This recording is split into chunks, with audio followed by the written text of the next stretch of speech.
Is there any longer a doubt that the Labour Party has become, under Jeremy Corbyn, institutionally racist? Love the flow.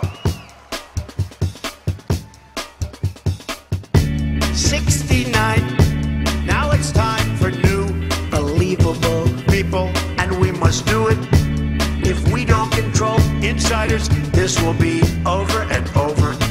To lead by an any big fat love, find common ground to halt the spread of lies, and we must do it big fat love, find common ground to halt the spread of lies.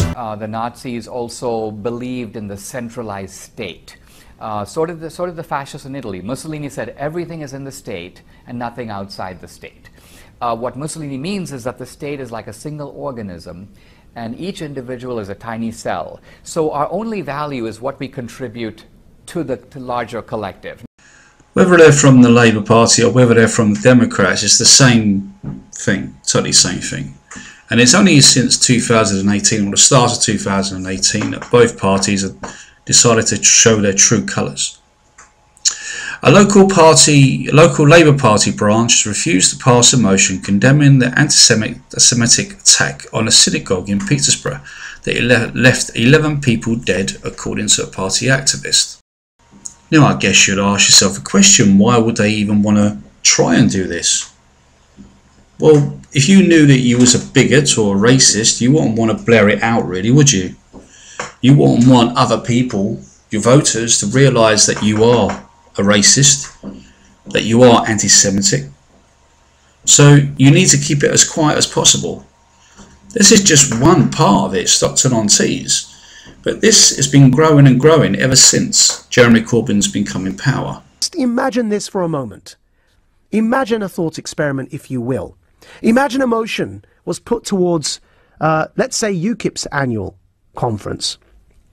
And that motion was worded in a way to condemn some form of massacre that had happened against Muslims. And imagine UKIP rejected a motion to condemn anti-Muslim hate crime. And imagine the reaction that would have come from the left. I think the double standards and the hypocrisy are nauseating. This from the party that claims to be anti-racist. Ever since Trump, the left has been accusing him of being a fascist. The Republican Party is the party of neo-Nazism. And all of this is based on the assumption that fascism is on the right. It's a right-wing thing. What I do in the book is I do kind of a deep history of fascism and National Socialism. I show, wait a minute, these have always been on the left. Mussolini was a lifelong socialist.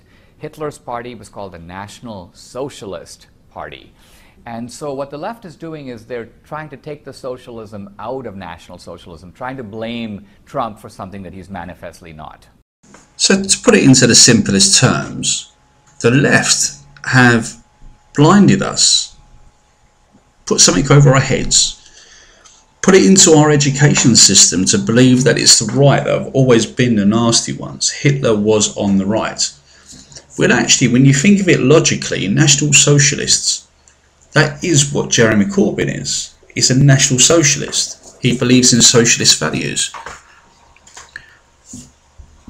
What we have today is the left showing their true colours that they haven't been able to show since the war. Mm-hmm. So you claim the things that Democrats and progressives push, pro-choice, abortion, anti-religious liberty, anti-free speech, are the same things that the Nazis kind of pushed and believed about. Can you tell us about that? Yeah, the Nazis wanted to kill off the unwanted. The Nazis also believed in the centralized state. Sort of the fascists in Italy. Mussolini said everything is in the state and nothing outside the state. What Mussolini means is that the state is like a single organism and each individual is a tiny cell. So our only value is what we contribute to the larger collective. Now, does this sound like the platform of the Republican Party? No. The Republican Party is based on individual rights, whereas the Democratic Party believes in this sort of sense of collective belonging. That's a fascist concept. It's now an inescapable conclusion to draw. It is something that is now unavoidable to concede that the Labour Party has become, under Jeremy Corbyn, institutionally racist. And it is an absolutely horrid, depressing state of affairs to find this. Because I, for one, I've never voted Conservative in my life.